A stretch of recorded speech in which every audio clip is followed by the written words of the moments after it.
meses, el esqueleto, y hemos terminado la semana pasada los sistemas internos. Hoy vamos a comenzar a ver los músculos en la iglesia. ¿Cuáles son los músculos en la iglesia? Y pensando un poquito en músculos en un cuerpo, la gran pregunta es, ¿para qué sirven los músculos en un cuerpo? ¿Han puesto a pensar, tengo músculos? No estamos hablando de ser musculoso, estamos hablando de tener músculos, ¿no? Algunos yo sé que están yendo al gimnasio para hacerse musculosos, o tratar de bajar los músculos, o trabajar los músculos. No voy a decir quién, por allá atrás. Pero el punto es, ¿para qué sirven los músculos en un cuerpo? ¿Cuál es la función de tener determinada musculatura en un cuerpo? ¿Para qué sirve? A ver. Ana.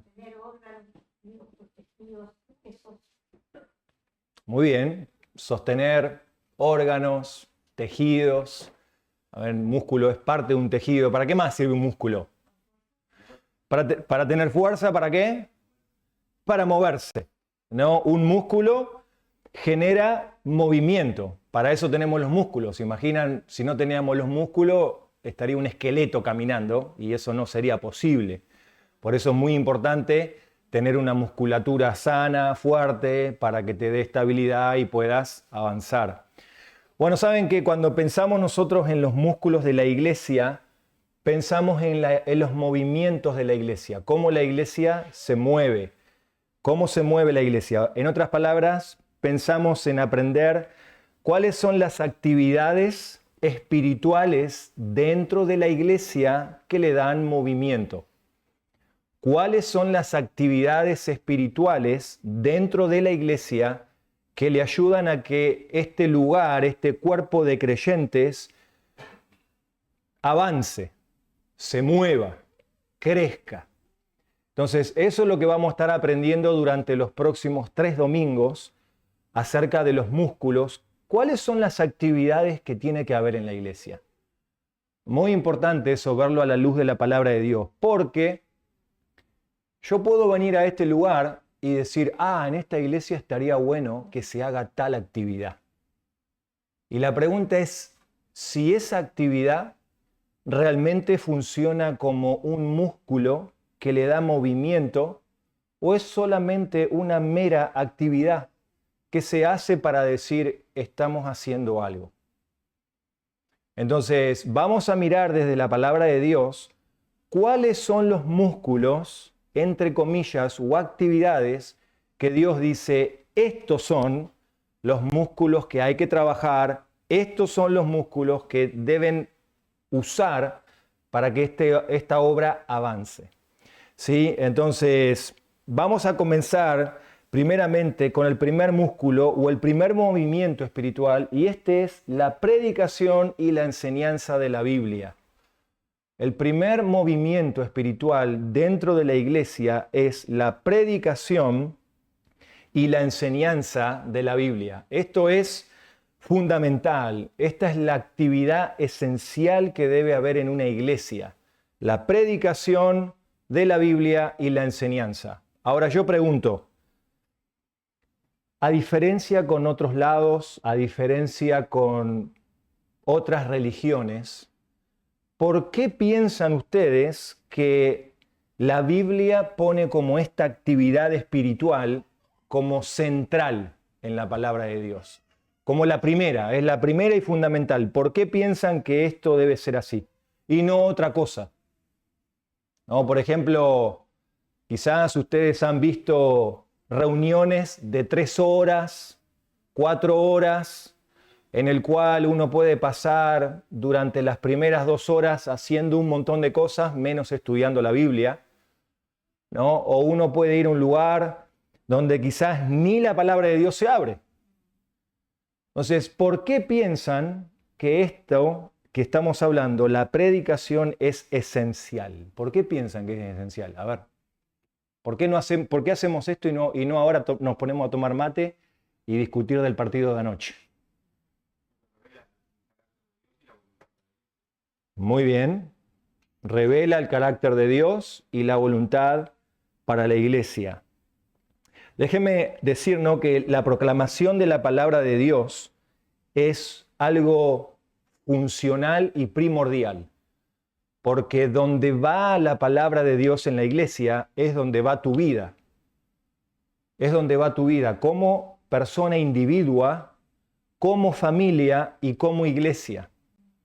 Entonces vamos a empezar a mirar algunas cosas de la palabra del Señor, pero quiero que por un momento, introduciéndonos a este concepto de por qué esta es una actividad central, se han puesto a pensar por qué esta iglesia se llama iglesia bíblica. ¿No? Algunas personas quizás te han preguntado, ¿vos dónde te congregás? Vos decís, bueno, yo voy a lo de Mariano, o yo voy a la iglesia bíblica, o yo voy a la IBC. Pero pensemos en eso, iglesia, cuerpo de Cristo. Esa es la definición. ¿Quién es la iglesia? No es el lugar, es el cuerpo, los creyentes. Creyentes bíblicos. ¿Por qué nos llamamos así?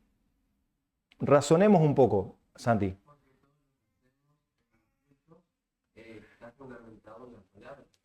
Muy bien, todo lo que hacemos en el culto está centrado o es la centralidad de la palabra del Señor. En otras palabras, el anhelo de cada creyente debe ser el poder proclamar la palabra de Dios en una forma comprensible, directa y como Dios lo demanda. Entonces, ¿saben que hay dos cartas en la Biblia, 1 Timoteo y 2 Timoteo, que nos habla de cómo tenemos que comportarnos en la iglesia?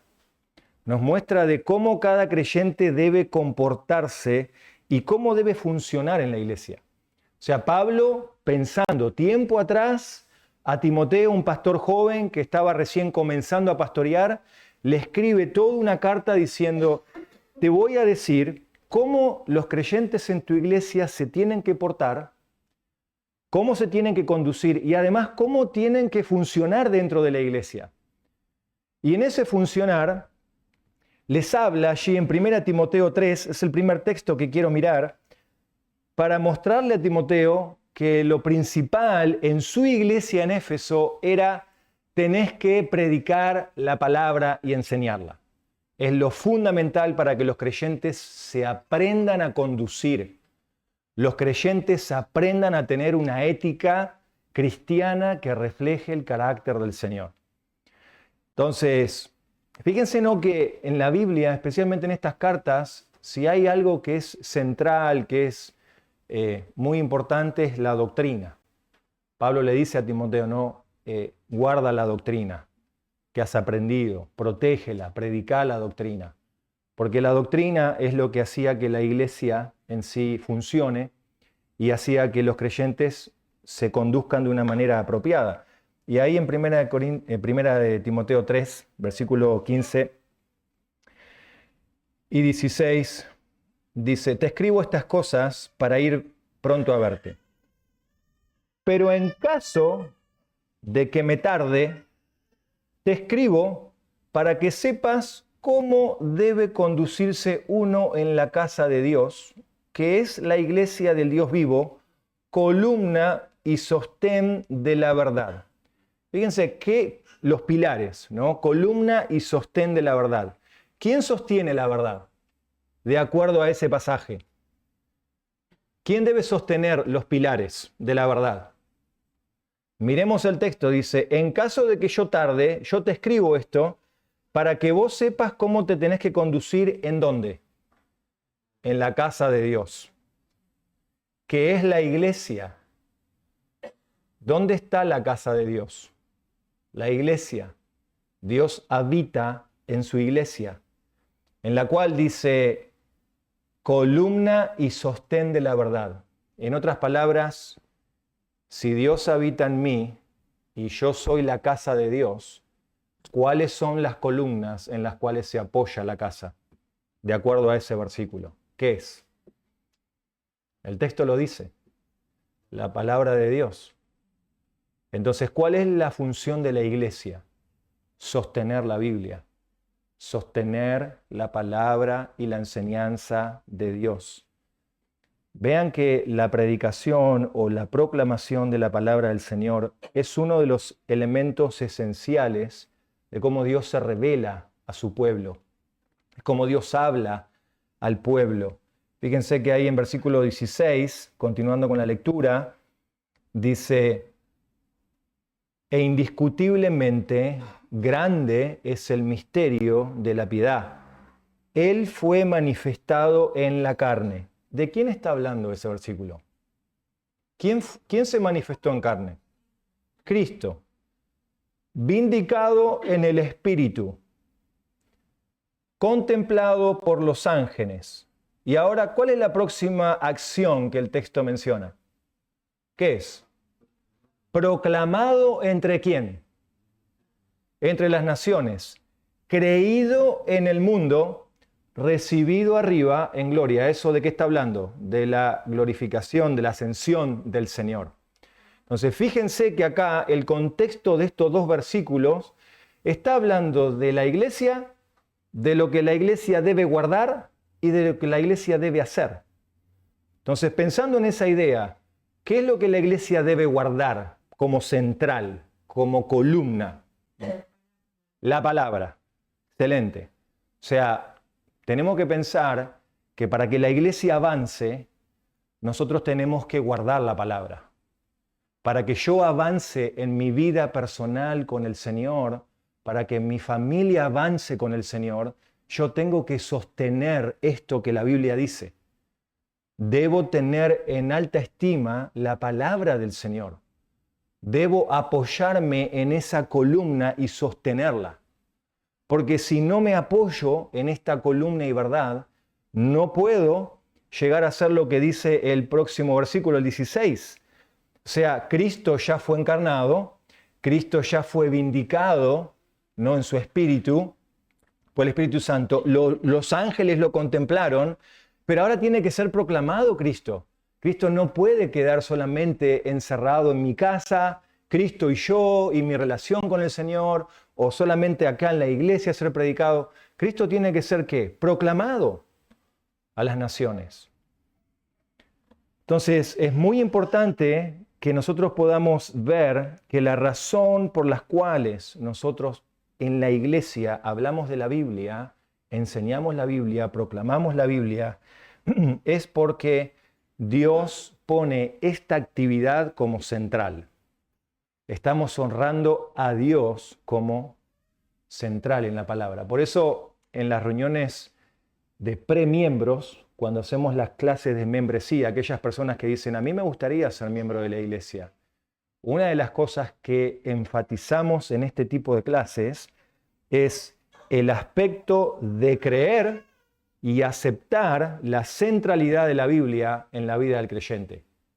Si un creyente todavía está luchando en su vida si lee la Biblia o no lee la Biblia, o le cuesta leer la Biblia o no le cuesta leer la Biblia, es un tema de que tenemos que venir a este texto, que nos refuerza que hay un compromiso. Pablo está diciéndole a Pablo, tenés que tomar un compromiso con la verdad. ¿Para qué? Para que sepas cómo conducirte. Por eso dice, te escribo esto para que vos sepas cómo conducirte en la casa de Dios. ¿No? Hermanos, fíjense, ¿no? Que no nos conducimos solamente cuando entramos por las puertas, ahí vamos al salón multipropósito. Dice, para que sepas cómo conducirte en la casa de Dios. Para que sepas conducirte entre otros creyentes. Tenés que saber cómo conducirte con otros creyentes. Y para eso necesitas tener en alta estima la palabra, para que puedas alentar a otras personas. Y eso va a llevar un compromiso integral, ¿no? El estar en las reuniones, el participar de los grupos pequeños, el participar de cada vez que la palabra de Dios se abra y se enseñe en la iglesia, tener ese compromiso de decir, la iglesia en este músculo le da movimiento la enseñanza y necesitamos ser enseñados por la palabra.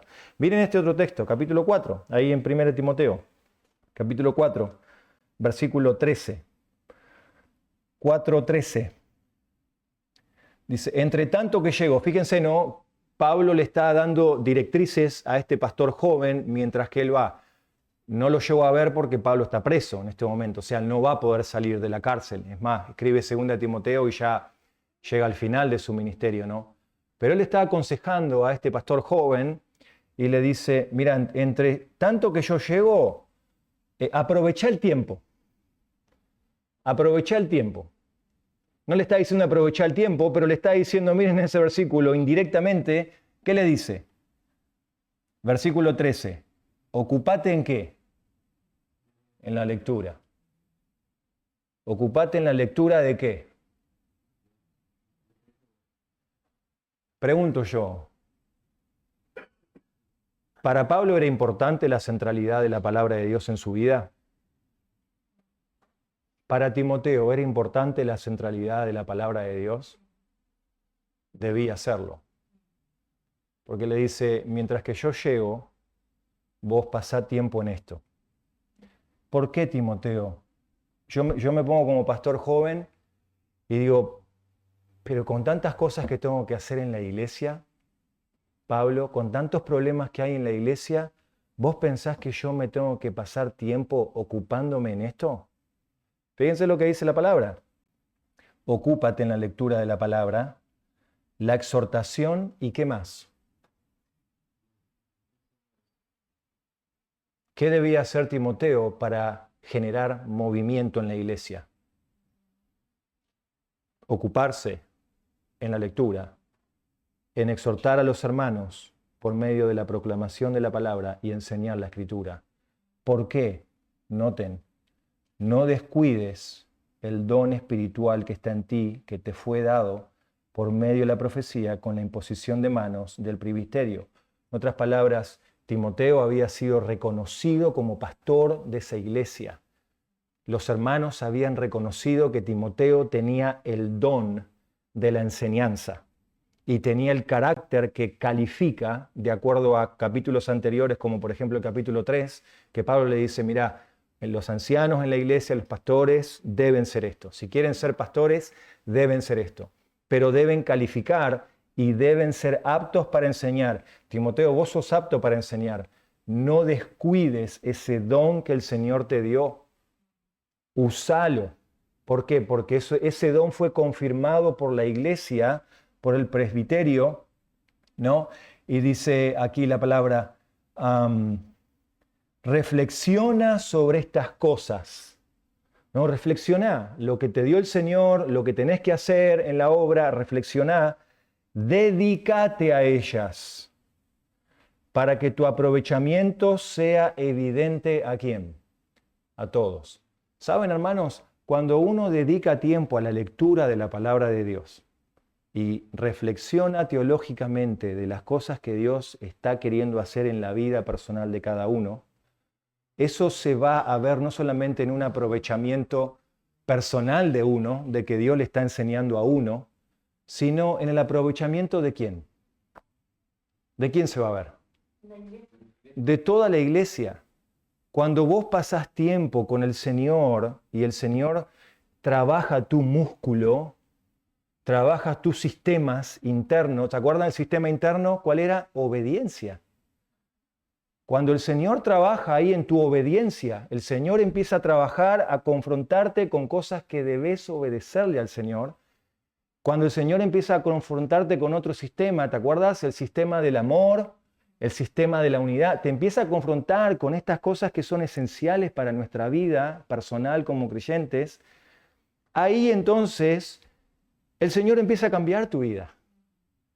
Y es ahí donde dice, tu aprovechamiento se va a notar a otros. Y por eso la gran pregunta para nosotros es, ¿lo que yo recibo de la palabra de Dios está siendo hoy de aprovechamiento para otro creyente? ¿O es solamente un aprovechamiento para mi vida personal? Porque nosotros tenemos que, de acuerdo a este versículo, tenemos que pensar en términos de la iglesia. No podemos pensar en términos nuestros solamente. Bueno, yo estudio esto para mí. No, estudio para mí, sí, para yo, que el Señor trabaje en mi vida personal, que el Señor crezca en mí, pero debo crecer para aprovechamiento de la iglesia. Es por eso que tienes que pensar en crecer en términos eclesiásticos. Por eso que esto es fundamental cuando decimos este es el primer músculo que genera movimiento, el recibir la enseñanza de la palabra para poder enseñar y poder compartir con otros hermanos. Tu aprovechamiento va a ser totalmente para todos. Por eso que Pablo ahí le dice, ¿no?, a Timoteo, ahí en el versículo 16, ¿no? Para que tu aprovechamiento sea para todos. Ten cuidado, dice, miren, versículo 6, ten cuidado de ti mismo y de la enseñanza. O sea, cuida tu vida, muy importante. Timoteo, vos sos pastor, antes de cuidar a las ovejas, vos tenés que cuidar tu vida personal primero. Porque si no te cuidás vos primero espiritualmente, ¿cómo vas a cuidar la casa de Dios? Entonces dice, ¿no? Ten cuidado de ti mismo y cuida este aspecto, cuida la enseñanza, porque la enseñanza en la iglesia es importante. Por eso el pastor debe cuidar la enseñanza en la iglesia. Es importante que nosotros pensemos en términos como ovejas, ¿no? Delante del Señor, el cuidado que la enseñanza requiere en la vida de una persona. Es algo importante. La enseñanza de la palabra del Señor es importante, hermanos. Ojalá que podamos convencernos en esta mañana de esta verdad. No hay nada más importante que en la iglesia recibir la enseñanza para nuestro bien y para el bien de otros, para que podamos crecer en los caminos del Señor. Y dice, ¿no? Persevera en estas cosas. En otras palabras, estamos aprendiendo justo en el libro de Hebreos, ¿no? El perseverar, el avanzar, el no quedarse trancado.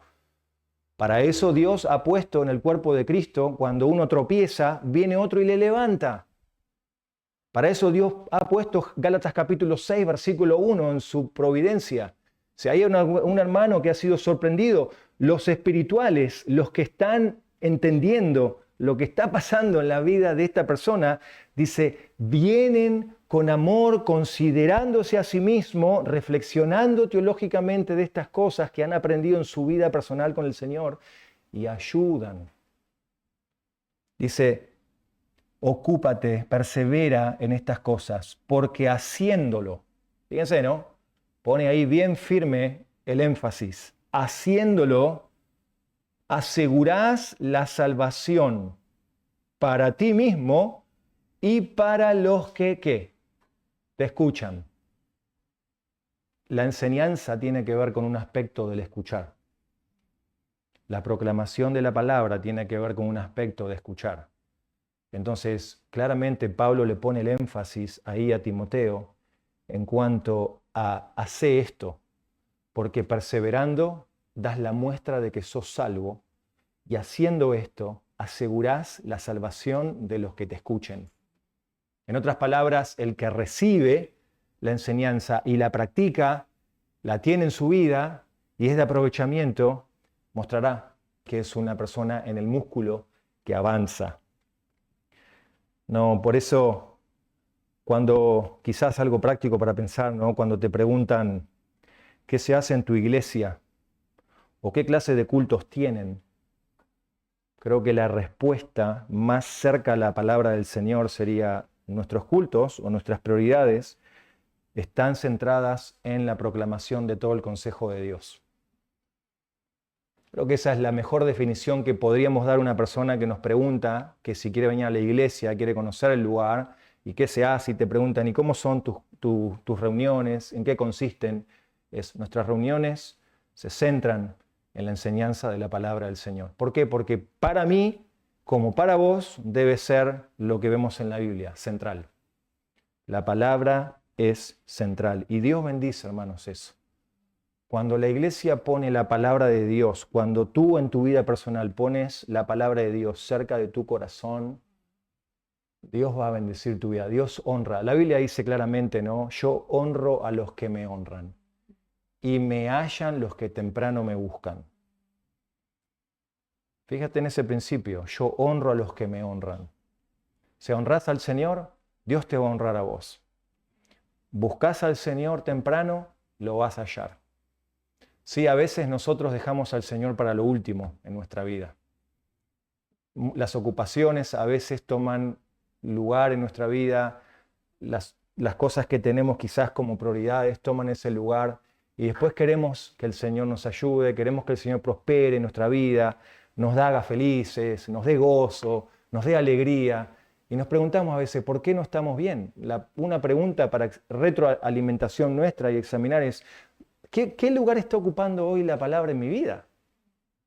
¿Qué lugar tiene hoy la palabra en mi vida? ¿Está siendo central la palabra de Dios en mi corazón hoy? ¿Tiene el centro Dios en su palabra? en mi vida? Entonces, fíjense ahora en Segunda de Timoteo. Segunda de Timoteo. Porque fíjense que estas dos cartas hablan de cómo la iglesia debe moverse en esta actividad de enseñar la palabra. Y en 2 de Timoteo 1, esta es la última carta que el apóstol Pablo escribe. 2 de Timoteo 1:13.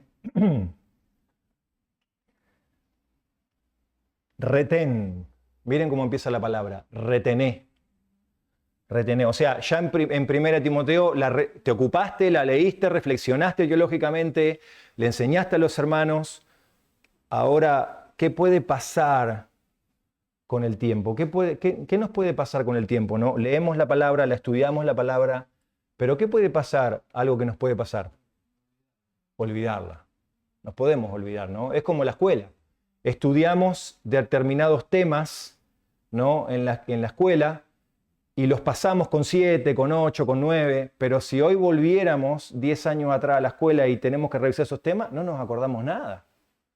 No nos acordamos nada, porque lo hicimos ¿para qué? Para pasar el momento. Y fíjense que en nuestra vida cristiana muchas veces nos puede pasar eso. Aprendemos a recibir enseñanza para el momento. Necesito un versículo que me ayude a lidiar con este problema. ¡Ay, qué tremendo! Este versículo me ayudó a lidiar con esto en mi vida personal y ahora estoy creciendo. Pasa el tiempo y por no haberlo retenido, por no haberlo guardado en la tabla de nuestro corazón, nos olvidamos pronto. Y Pablo le dice a Timoteo, retené la norma de las sanas palabras. La norma es la regla. Retené la regla de las sanas palabras. En otra palabra es como retené la plantilla que te voy a dar, el formato. Retené ese formato que te doy de sana doctrina. Guardalo, retenelo, que escuchaste de mí en la fe y el amor en Cristo. Guarda, retené, guarda. Fíjense acciones que hay que hacer, retener, guardar, mediante el Espíritu Santo que habita en nosotros, el tesoro que te encomendé. Fíjense cómo Pablo ve la Biblia, cómo Pablo ve la enseñanza como un tesoro. ¿Es para ti así la palabra de Dios? En esta mañana, ¿la ves como un tesoro o la ves como una carga? ¿Ves la enseñanza de la palabra de Dios cada domingo y decir, me tengo que ir a sentar a escuchar al pastor? Que bueno, sí, es un tema escuchar. Pero ¿ves la palabra del Señor así en esta mañana? Otra vez la iglesia, otra vez en la semana, cuando tu tiempo con el Señor.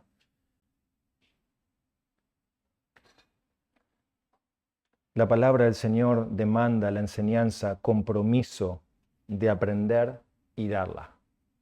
No la puedo retener solamente para mí. Entonces, resumiendo esta primera actividad en que la iglesia debe estar enfocada, es en la predicación y en la enseñanza. Yo creo que todos los creyentes, de alguna forma o manera, deberían estar pasando su tiempo involucrados de alguna manera en recibir la palabra y en darla. Y eso puede tomar de diferentes maneras la práctica. Eso se puede dar en compartir con algún hermano en algún estudio pequeño, un grupo pequeño. Eso puede darse en la iglesia. Eso puede darse en cualquier contexto en el cual hace que la iglesia avance, se mueva. Hay predicación, hay enseñanza. Entonces tenemos que pensar, ¿no?, en nuestro cuerpo personal, individualmente. ¿Cómo estoy en este músculo? ¿Cómo está este músculo? No sé si les ha pasado, pero cuando un músculo no se trabaja, ¿qué pasa? Se atrofia. Yo hace años atrás, los que están hace tiempo acá en la iglesia saben que tuve una lesión en la rodilla jugando a la pelota y por varios meses, hasta que decidí operarme, rengueaba hasta que tuve la operación. Pero me acuerdo que de tan mal que estaba la pierna quedó así chiquita, porque ese músculo no podía firmarse, no podía hacer nada. Y el doctor, cuando me vio la pierna antes de operar, dijo, vos vas a tener que hacer alguna fisioterapia para poder fortalecer ese cuádriceps, para que después cuando te operemos pase tiempo y no te quede el hueso nada más. Y yo me acuerdo, ¿no?, que después que pasó todo el proceso, ¿no?, me acuerdo que una de las primeras terapias que tuve que hacer fue aprender a caminar de vuelta, porque yo ya me había acostumbrado a renguear, caminar así. Y el doctor, cuando me hizo la terapia, me dijo, ¿por qué caminas rengo? En mi cerebro estaba ya automatizado que yo todavía seguía lesionado. Y me dijo, vos pisá firme, porque ya está reparado el problema. El atrofiamiento. Yo pensaba en esto, en esta ilustración, ¿no? El atrofiamiento. Cuando no nos acostumbramos a hacer algo y dejamos de hacerlo, genera atrofiamiento espiritual. Y yo quiero llamarte en esta mañana a que vos reflexiones conmigo en esto. ¿Cómo está este músculo de recibir enseñanza y dar enseñanza en tu vida? ¿Cómo estás en este músculo? ¿Estás avanzando en no solamente, sí, todo muy lindo, recibo, preciosa la palabra, precioso todo, pero ¿y qué estoy haciendo con ella? Estás en esta mañana ejercitando este músculo en el cual Dios dice, hay que avanzar. Porque este le da movimiento a la iglesia. El último, que vamos a mirar rápidamente, habla del avance o la actividad espiritual. Recuerdan que músculos son avances espirituales, movimientos espirituales. El segundo es el evangelismo y las misiones. En la iglesia, el evangelismo y las misiones. Este es el que le da el funcionamiento a la iglesia, por así decirlo, el segundo músculo, ¿no? Ahora, cuando hablamos de evangelismo, ¿de dónde viene esa palabra evangelismo? ¿De dónde viene? ¿De qué palabra es sinónimo? Evangelio. Yo pregunto en esta mañana, ¿qué es el evangelio? ¿Alguien sabe? ¿Alguien se anima a decirme qué es el evangelio?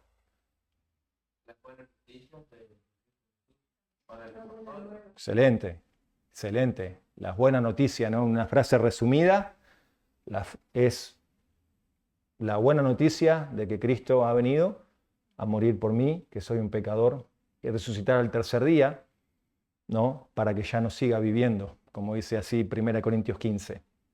Ahora bien, el evangelismo, saben que se lleva a cabo como iglesia, pero también en lo personal.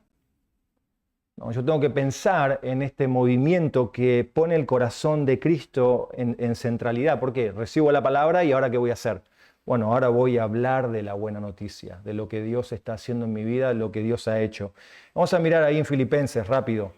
En Filipenses hay un buen texto que nos puede ayudar a reafirmar esta idea de lo que la palabra del Señor dice. Alguien que lo lea, por favor, 2.15, Filipenses 2.15. Filipenses 2.15. ¿Qué nos dice? Sensibles y sencillos, hijos de Dios sin tacha, en medio de una generación torcida y perversa, en medio de la cual resplandecéis como luminares en el mundo. Muy bien. Antes de mirar todo el texto, solamente pregunto, ¿cuáles serían hoy, por ejemplo, dos maneras de dar a conocer el Evangelio o dos maneras de evangelizar? ¿Cuáles serían? Prácticamente hablando, de acuerdo a ese versículo. ¿Cómo podemos dar testimonio o buen testimonio de la buena noticia? ¿Cómo lo hacemos? Una, nuestra vida habla, ¿no? Pero eso no es evangelizar, eso es dar testimonio, pero estamos en esa línea, vamos por ahí, ¿eh? Llevar la palabra a otra persona. Dar el evangelio no es solamente contar nuestra historia de cómo me convertí. Aunque es una buena noticia, es una manera, pero cuando hablamos de evangelizar, estamos hablando de dar el contenido del evangelio, de proclamar el evangelio. Y eso lo podemos hacer de varias maneras. Como dijo Ale, lo podemos hacer con nuestra propia vida, porque el versículo acá está claro. Dice, ¿no? Ustedes sean irreprensibles y sencillos hijos de Dios, sin tacha en medio de una generación torcida y perversa. ¿De qué está hablando el pasaje ahí? De cómo debe ser tu vida. ¿Frente a quién? A este mundo torcido y perverso. O sea, sus vidas deben ser vidas sencillas, irreprensibles, sin tacha, En otras palabras, sin tacha significa íntegras, no perfectas. Íntegras, que lo que vos decís es lo que vos hacés, o lo que vos sos es lo que hacés, ¿no? Entonces dice, en medio, dice, de las cuales ustedes resplandecen, ¿ven? Están dando un testimonio. Resplandecen como luminares en el mundo. Versículo 16, sosteniendo firmemente, ¿qué viene ahora? La palabra, ¿ven? Sosteniendo firmemente la palabra, a fin de que yo tenga motivo para gloriarme en el día de Cristo, ya que no habré corrido en vano, ni habré trabajado en vano. Podemos evangelizar con nuestras vidas, pero evangelizar implica proclamar la palabra, la buena noticia a otros del Evangelio de Jesucristo con nuestra boca. Ahí en Mateo 5, no tenemos tiempo, pero en Mateo 5 lo pueden ver en casa, del 13 al 15, habla de cómo proclamar la palabra, ahí en el Sermón del Monte. Pero el pastor MacArthur, en su libro, que estamos sacando ideas de lo que estamos viendo, él dice, tengo un dicho muy común que me deja pensando muchas veces. Algunos creyentes pareciera que son como el río del Ártico. Dice, el río del Ártico, un lugar frío, ¿no? En el Ártico. Parece que tuvieran la boca congelada. Debiéramos tener las ganas de las cosas del Señor como la tenemos, las mismas ganas de hablar asuntos mundanos.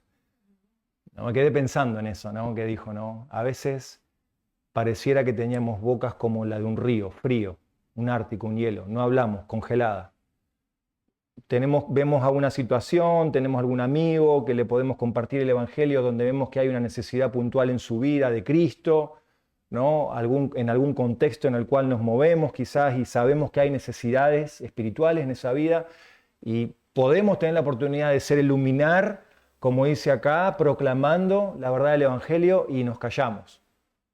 Nos quedamos con la boca callada porque tenemos temor, quizás no sabemos qué decir. Y él dice, no, a veces nuestra boca está como la de un río, pero debiera ser como cuando queremos hablar de las cosas mundanas, enseguida salen. Ojalá que sí podamos ser así, ¿no? En este mundo, ¿no? Proclamar el Evangelio, compartir el Evangelio con otros. Mateo 28, 19, 20 lo conocen, ¿no? Ir por todo el mundo, predicar el Evangelio a toda criatura. Estaría bueno que la iglesia pueda pensar también en estrategias, cómo alcanzar en otras partes del mundo, cómo mandar misioneros. Fíjense, ¿no? Estamos hablando esta mañana de Corny, no sabemos lo que el Señor puede llegar a hacer. Nosotros hemos tenido la bendición en nuestra iglesia de tener a Mónica como misionera enviada de su iglesia local en Buenos Aires. Hemos tenido la bendición de experimentar su ministerio 8 años en esta iglesia. ¿Por qué no pensar en términos de nuestro cuerpo local, de orar al Señor? De orar, decir, Señor, levantá a alguien en esta iglesia. Levantá a alguien con ese deseo de poder ir a otro lugar a llevar el Evangelio. En representación nuestra. No todos pueden hacer eso. Quizás tú dices, pastor, yo ya tengo mi vida acá, yo ya estoy radicado acá, yo no siento que Dios me esté llamando. Pero ¿por qué no orar que Dios llame? ¿Por qué tener temor a que Dios nos quite de nuestro Ur de los Caldeos y nos lleve a ser extranjeros en otro lugar? ¿Por qué no orar como iglesia eso? Fíjense, ¿no? El músculo para que una iglesia avance. Una iglesia debe ser evangelista. Una iglesia debe ser misionera, debe amar las misiones. Debe querer decir, ¿cómo podemos ser parte en ayudar a otra obra a levantarse en otro lugar? ¿Y cómo empieza eso? ¿Saben cómo empieza, hermanos? Empezando a preocuparse más allá de estas paredes. Más allá de estas paredes. Empezar a indagar dónde Dios está obrando. ¿En qué países Dios necesita que se abran obras? ¿En qué lugares Dios está mostrando que está abriendo caminos para su palabra? Quizás uno dirá, bueno, yo no puedo ir, pero puedes orar. Quizás otro dice, bueno, sí, podemos orar, pero ¿qué más? Podemos ofrendar para que otros vayan. Ofrendar, sacrificar de nuestros recursos para que lo que yo no puedo hacer, otro lo pueda hacer y la palabra se extienda. Fíjense, ¿no, hermanos?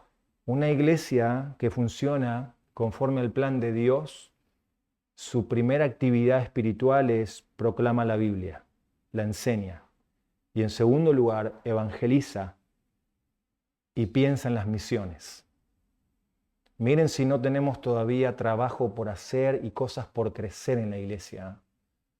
No pensemos que nuestra iglesia está bien, que, no, acá ya está todo hecho. Hay trabajo por hacer en la iglesia. Y Dios quiere usar su iglesia. Dios no quiere usar solamente a una persona. Dios quiere usar su iglesia para ser parte de este plan tan precioso que dejó a través de los siglos y que el plan de Dios nunca falla. El plan de Dios nunca falla. Entonces, piensa tú en esta semana, ¿no? En estos músculos, en estas actividades espirituales, y piensa, ¿cómo yo me puedo involucrar mejor en esto? ¿Cómo yo puedo ser parte, ¿no?, de realmente recibir la palabra? Bueno, mi ánimo para ti es, comienza a tener un tiempo regular con el Señor en la palabra. Comienza a pasar un tiempo vos y el Señor en la palabra. No, ya lo tengo con el Señor. Bueno, empieza a pensar en quién en la iglesia le pudieras compartir una palabra de ánimo. Hay muchos en la iglesia que están desanimados, más que tú quizás. Comparte una bendición de lo que Dios te ha enseñado en la palabra. Y fíjate cómo ya ese ejercicio te va a ayudar a pensar en que, ya estoy soltando la boca. Estoy soltando, ya no la tengo cerrada, no me la guardo para mí. Quiero compartir lo que el Señor me está enseñando. Y fíjate, cuando eso pasa, cuando estás invirtiendo tiempo en las cosas del Señor y estás con la cabeza en las cosas del Señor, el Señor te va a dar oportunidades. Ora al Señor, Señor, poneme con alguien hoy en el camino que yo me dé cuenta que esta persona necesita a Cristo. Y que yo le pueda dar una esperanza a esa persona y decirle, ¿sabes qué? Mira, yo no soy realmente un ejemplo, pero hay alguien que sí fue un ejemplo, y ese fue Cristo, el cual vino a vivir por ti. Entonces, pensemos en estas cosas, hermanos, cómo el Señor nos quiere usar esta semana. Oramos, Padre, gracias por la palabra. Pedimos que esta clase pueda ser de ánimo, de exhortación, y ayúdanos como iglesia a guardar la centralidad de la predicación y la enseñanza, pero también que podamos mirar hacia afuera de estas paredes y pensar en el evangelio, el evangelismo y en las misiones, como hay tantos lugares hoy de personas que quisieran tener una iglesia saludable, quisieran tener algún misionero o misionera que les abra la palabra en sus casas o en algún lugar, Señor, y les comparta. Oro desde ya que tú levantes de esta iglesia hombres, mujeres, que realmente busquen tu gloria, busquen servirte en la capacidad que tú les llames y que sean útiles para tu gloria, Señor. Pedimos tu bendición en el nombre de Cristo Jesús. Amén. Muy bien.